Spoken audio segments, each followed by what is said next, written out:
Good day. Today Tuesday, August 30, 2022. Iraq, tense calm in Baghdad after cleric problems appeal. The lethal conflict in Iraq's capital seems to have subsided after the parent in the middle of the disaster informed his supporters to quit their protests. Hundreds of humans who had been camped outdoor parliament in Baghdad for weeks dispersed as prompt through influential Shia Muslim cleric Muqtada al-Sadr. On Monday, at least 23 of his followers had been killed in clashes with safety forces and militias aligned with Iran. The violence erupted after Mr. Sadr stated he was once withdrawing from political life.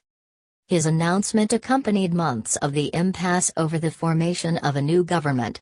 Observers stated Mr. Sadr's cross may be tactical, having declared his political retirement extra than as soon as before.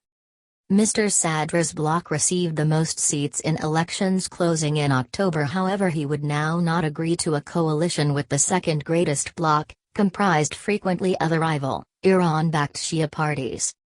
Once an Iranian ally, Mr. Sadr has repositioned himself as a nationalist trying to cease U.S. and Iranian impact on Iraq's interior affairs. Iraq's unstable politics, the basics. Iraq has had years of turmoil, it has suffered instability and viewed the increase of effective armed organizations considering 2003 when dictator Saddam Hussein was once overthrown by using a US-led invasion.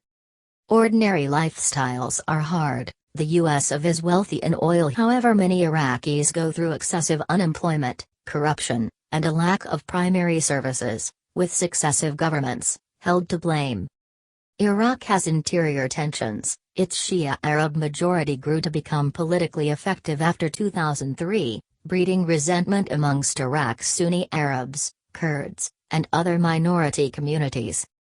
Monday's violence got here after weeks of hovering tensions, for the duration of which his supporters stormed parliament twice. When Mr. Sadr tweeted his retirement from politics, protesters burst into the authorities' construction's interior of the so-called Green Zone, a closely fortified place in central Baghdad. Shots have been fired via supporters of a rival Shia bloc, witnesses said, unleashing some of the worst violence in Baghdad for years. Automatic gun and rocket hearth rang out, with protection forces making an attempt to quell the fighting. On Tuesday morning, Mr. Sadr ordered his supporters to withdraw and apologize to the Iraqi humans for the bloodshed. This revolution, as long as it is marred with the aid of violence, is now not the revolution, he stated in a televised address. Moments later, thousands of his supporters commenced leaving the Green Zone, and a nationwide curfew used to be lifted by means of the military. Muqtada al-Sadr, 48, has hundreds of thousands of followers and is viewed by using many as a figurehead in opposition to endemic corruption, poverty, and excessive unemployment which plague everyday Iraqis. Thanks for watching, and subscribing to the channel.